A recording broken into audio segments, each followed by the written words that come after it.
ಗೆದ್ದೇ ಗೆಲ್ತೀವಿ, 100ಕ್ಕೆ 100 ಗೆಲ್ತೀವಿ, 3 ಕ್ಷೇತ್ರಗಳನ್ನು ಗೆಲ್ತೀವಿ. ಕೆಲವೊಂದು ಕಡೆ ಸೋಲಿನ ನಿರಾಶೆನ ಯೋಗೇಶ್ವರ ವ್ಯಕ್ತಪಡಿಸ್ತಾರೆ.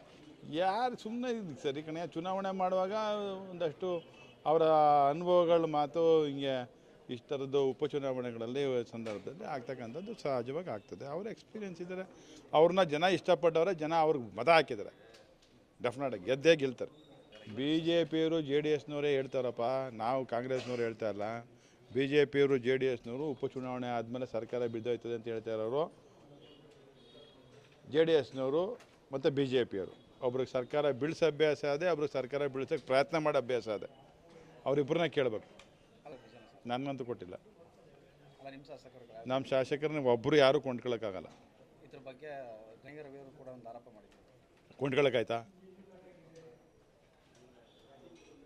ಕೊಂಡ್ಕೊಳ್ಳೋಕ್ಕಾಯ್ತು ಹೇಳು? ಆಗಲ್ಲ. 136 ಶಾಸಕರು ಭದ್ರವಾಗಿದ್ದೇವೆ, ಭದ್ರಕೋಟೆ. ಯಾರು ಹೇಳಿದವರು?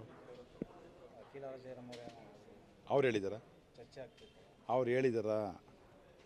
ಕಿಲರ್ ಜಯರಾಮಣ್ಣ ಹೇಳಿದಾರ? ನಾನು ಒಡಿಸ್ಕೊಂಡೆ, ನಾನು ಹೊಡೆದೆ ಅಂತ ಹೇಳಿದಾರ? ಚೆಲುವಣ್ಣ ನಾನು ಒಡಿಸ್ಕೊಂಡೆ, ನಾನು ಹೊಡೆದೆ ಅಂತ ಹೇಳಿದಾರ? ಇಬ್ಬರು ಘಟನೆ ಇಲ್ಲ ಅಂತ ಹೇಳಿದ್ದಾರೆ.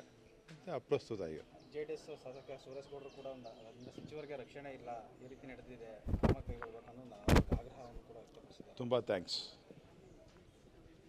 ಸುರೇಶ್ ಗೌಡರಿಗೆ, ತುಂಬ ಥ್ಯಾಂಕ್ಸ್ ಅಂತ.